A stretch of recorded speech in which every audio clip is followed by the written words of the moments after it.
welcome back from that break, and we hope that you were able to catch up with the Sporting Mandela, and now you are up to speed of all the sporting action that is happening over the weekend. Now, over the week, we had a sit down with the acting British High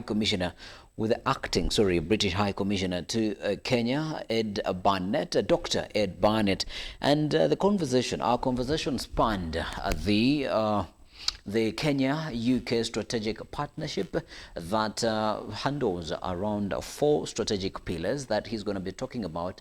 But also, my overarching question was, what is the place of disability inclusion in that partnership collaboration between Kenya and the UK? And his response was along the lines of a project that has been implemented in Busia County, among other counties, that is dubbed the Digital Access Program, where persons with disabilities are being equipped with digital skills to be able to compete competitively in an ever-changing digital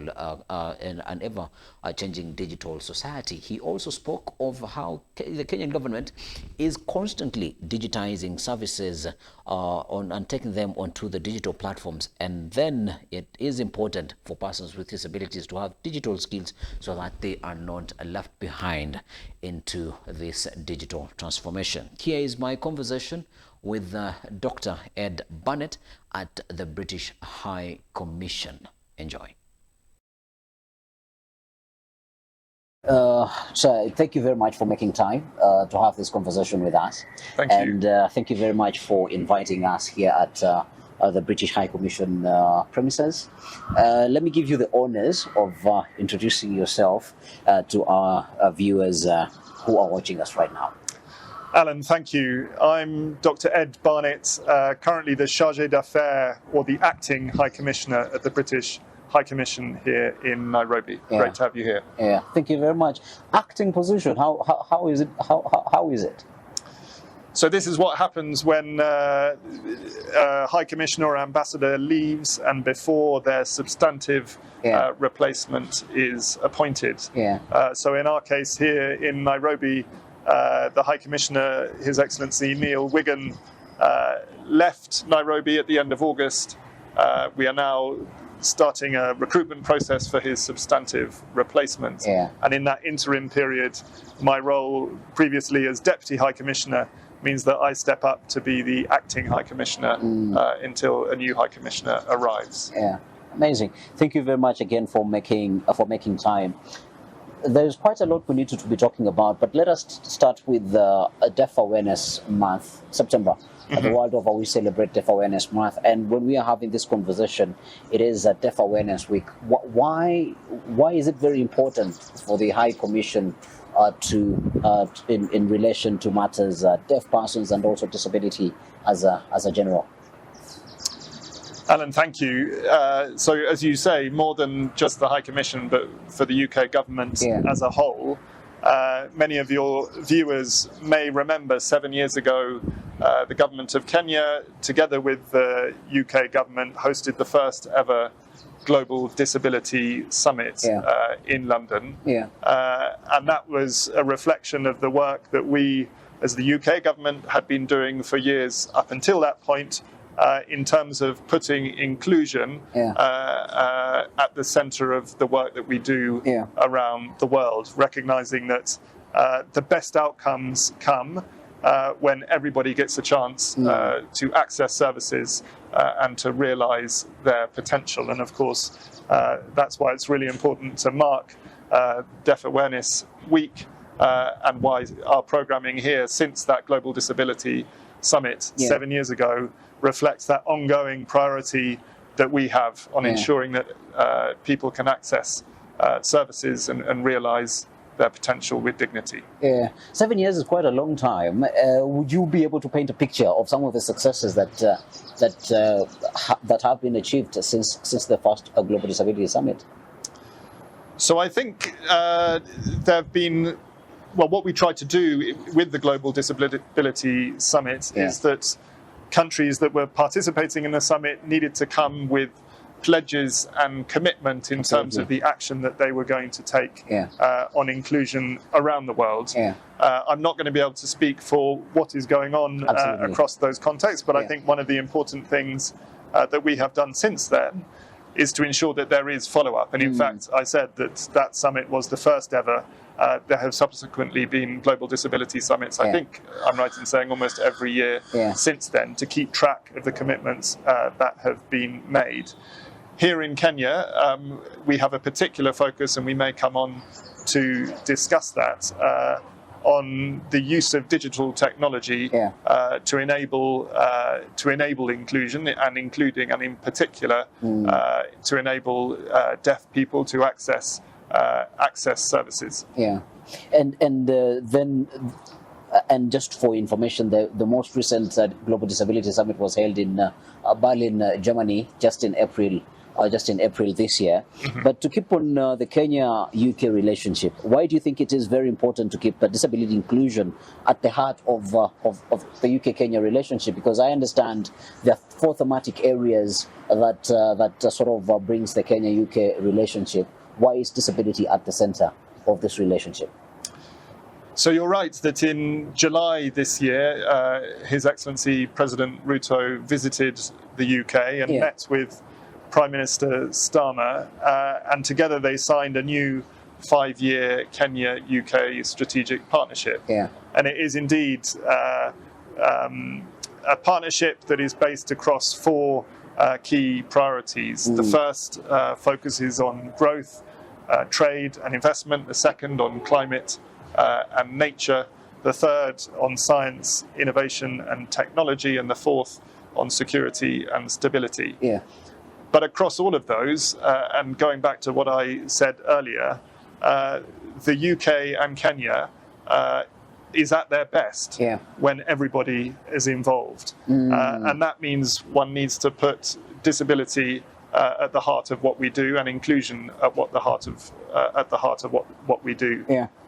So whether that's creating jobs, whether that's supporting startups here in Kenya, whether that's enabling people to realize the benefits of artificial intelligence or digital technology and innovation, there's huge scope for making those technologies inclusive, and for us playing a role to make that happen. And you segued into the digital conversation so nicely. Then let's talk about it more in-depthly. The Digital Access Program, or famously known as the DAP. What inspired the UK government to invest in digital inclusion for persons with disabilities in Kenya?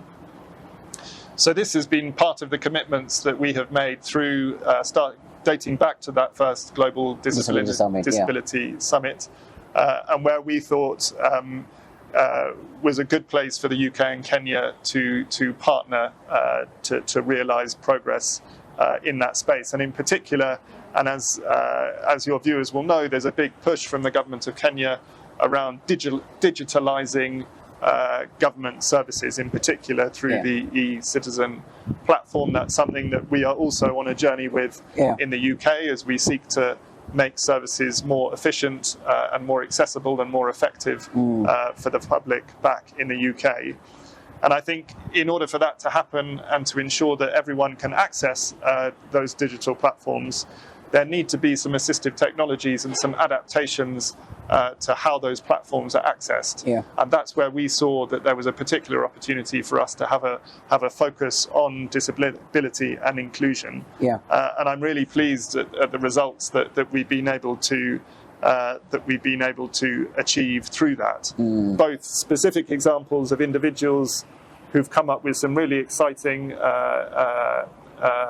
and life-changing adaptations to digital technology to enable them to be accessed, and which I've seen for myself, including in healthcare, for example, but also in terms of equipping people and particularly persons with disabilities with digital skills so that they can use and benefit from the services that are being provided, but also use those digital platforms to create livelihoods for themselves, be that their own businesses or their own service provision. And just to quote exactly what you're saying, over 10,000 persons with disabilities and senior citizens have received digital skills training. What has been, because I know you might have had the opportunity to go into the grassroots and be able to interact with persons who have received these trainings. What has been most of the transformative impact of this program that you have seen or that your team has been able to share with you? Sure. So I was able to, it was about this time last year, I was in Busia for the launch of the Digital Access Program in Western Kenya. So it's been great just to see the numbers in terms of, I think, close to 1,000 persons with disabilities who have been trained. Then at an event to flag off computers that we're heading up to Mandera County as part of the program, that is where I was able to see a demonstration of some of the assistive technologies that have been developed and are now being used and supported through the program. So I think one that particularly struck me, if a person with disabilities or a deaf person comes into a medical facility to seek medical advice, and yet there's a language barrier, and this piece of assistive technology was in enabling sign interpretation to assist the medical professional to provide advice to the individual who needed support because of the illness that they had come to the health centre with. Super simple.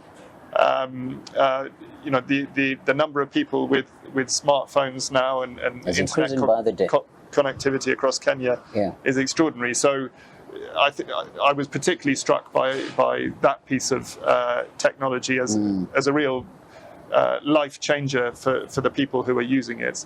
But also seeing demonstrations and being hugely impressed by the demonstrations of how we've been able to work with the government of Kenya to adapt, for example, e-citizen and for example, how you go about applying for a passport, and yet you may have trouble seeing or hearing, and the technologies that can be used in order to enable you to quickly access those services and carry out your demand. In the example I saw, it was about a passport application,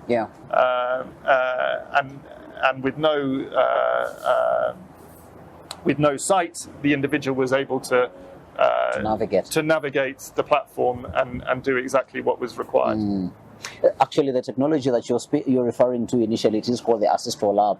It is by Science Media Kenya, where a sign language interpreter is able to be dialed in wherever they are if a patient is in a hospital.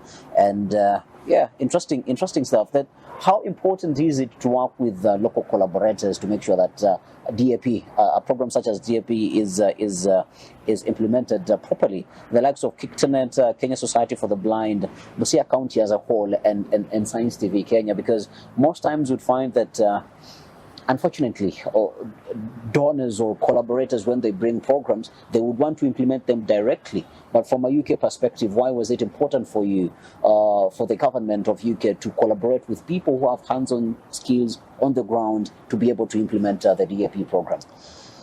So I think for us, it's really important to work through local partners. It's through those local partnerships that you tend to tap into the best sources of expertise, both in terms of the technologies themselves, but also how you can make those technologies work in a particular context, whether that's Mandera, Busia, Nairobi, or elsewhere in Kenya. So we've been really pleased to be able to partner with organizations that you've talked about in terms of KICTANET, but also in terms of the local county governments, who, after all, play a really important enabling role for those organisations to carry out their work. But there are other examples. For example,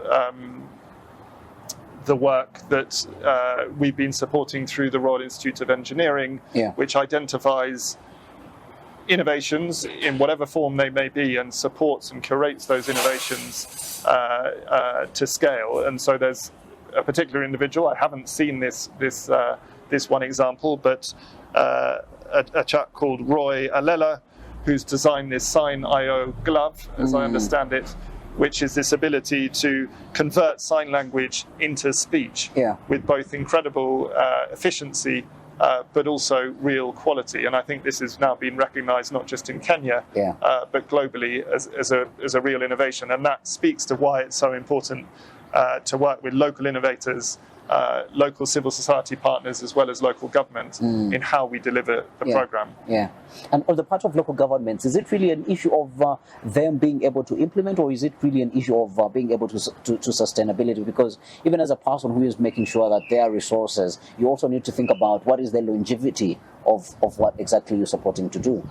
Indeed, the kind of support that we are able to provide through our overseas development assistance through UK aid will not go on forever. And as people are aware, in fact, the constraints on countries like the UK to provide aid in the way that we have done over the years are much greater than they once were. And therefore it's critically important, as you say, for the longevity of the impact of the programme, to work through both local partners and, as you say, alongside local governments, who may, in some cases, want to pick up and support services in the longer run, or at a minimum, enable those local organisations or local companies to carry on their important work.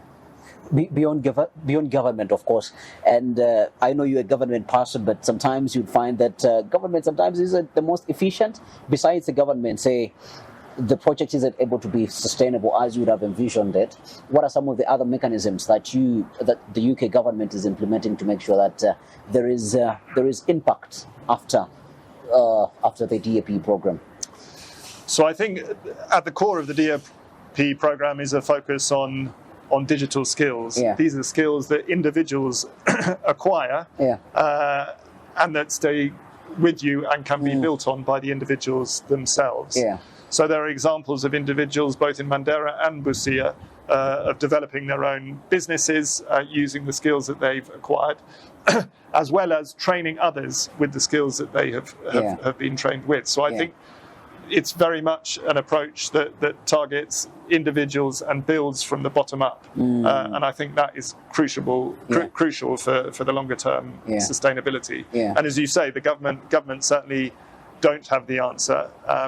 And in many respects, the Kenya-UK strategic partnership recognises that by saying, what are the levers that our respective governments can pull to enable the full potential of the brilliance in Kenya and the UK to come together and realise the potential of both of those countries. You spoke about the four thematic areas that are the bedrock of the relationship between Kenya and Uganda. Kenya and the UK. I don't know where Uganda came from, but how the digital access program, how does it tie it all together to make sure that persons with disabilities get to enjoy the four thematic areas that the UK and Kenya are collaborating on? So I think, the digital access program in and of itself is an enabler. It's an enabler of people to access opportunities, for example, in science, innovation technology, and kind of come up with new startup ideas that has spillover into the climate and nature space in terms of innovations there too. But of course, the digital access program in and of itself is not able to ensure access across the full gamut of the partnership. And it's also not the only program that we have in order to ensure people's inclusion. So whether it's work we do in terms of job creation and green industrialization, or whether it's work we're doing on police reform, all of those different aspects have a lens of inclusion to look at how different groups of people can access those programs and services.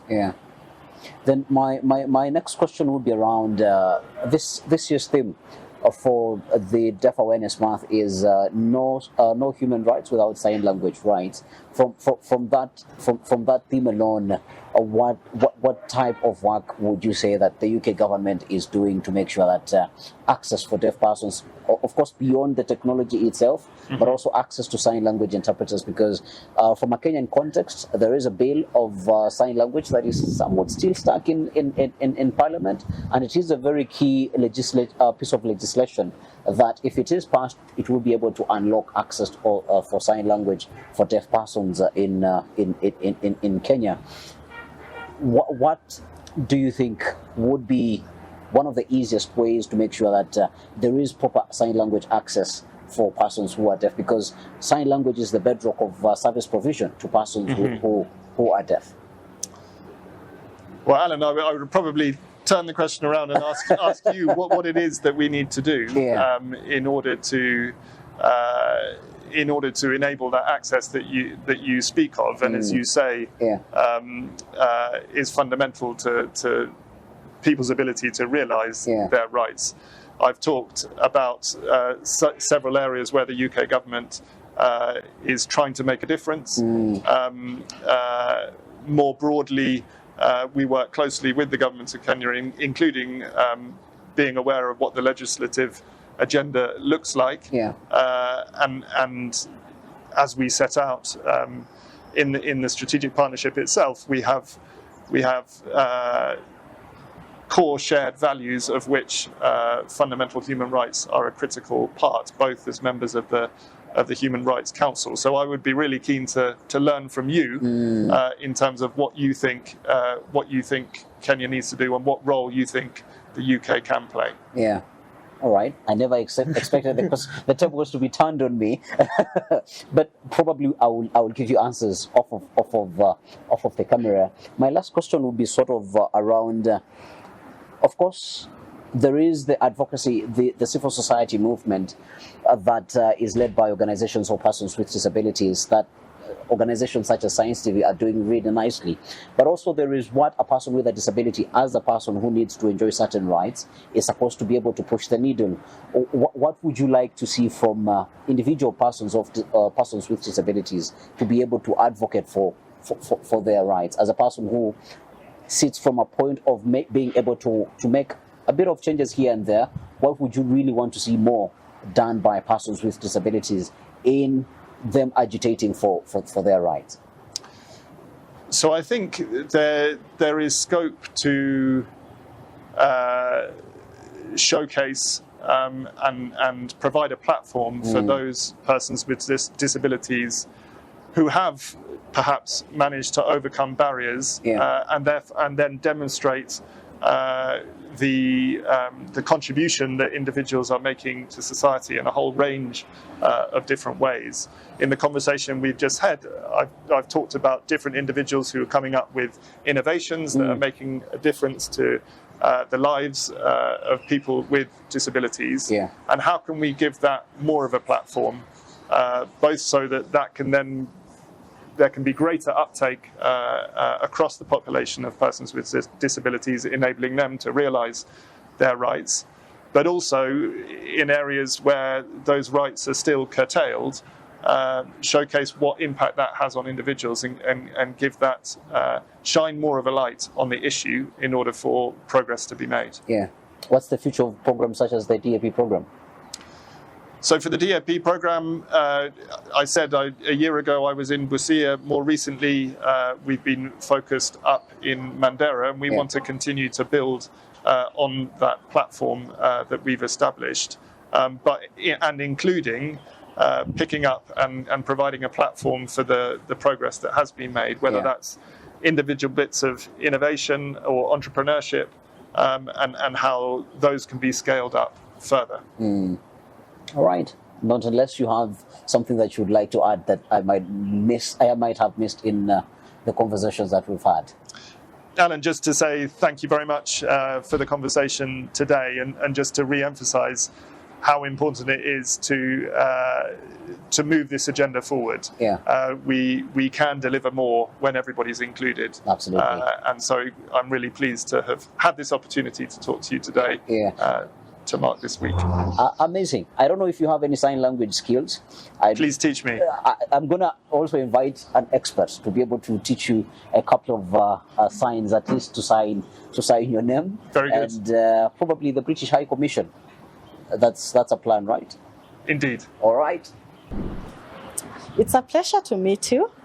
My name is Videlis. Videlis. That is Videliz. And I am the show host at Science TV for the Voice Show. We usually share inspiring stories, success stories of persons with disability, where we want people to see a different perspective in this life and to see people with disability differently, not to see them as beggars. And also to help people change the attitudinal barriers that they usually have. Yeah. Thank you. Thank you. You're much welcome. So my name is Ed Barnett, and I'm the Acting High Commissioner at the British High Commission. I'm really pleased to meet with you today, and I'm hoping that you can teach me just a little bit of sign language. Before that, I have a concern. Only one question about I think ITEL, it's an English word. I think the English examination. The IELTS, yes. Yes. Yeah. I have a concern. When you apply and you want to do the English tests Yes. for a deaf person, how do you do it? Because sometimes I see some questions you are being told you have to come here physically and you must speak.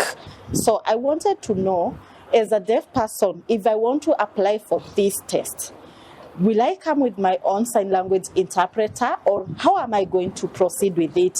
Because in future, personally, I want to apply. Last time I tried, but because of the barriers that I experienced, I got stuck. So I need you to clarify that. Videlis, that's a very good question. Thank you.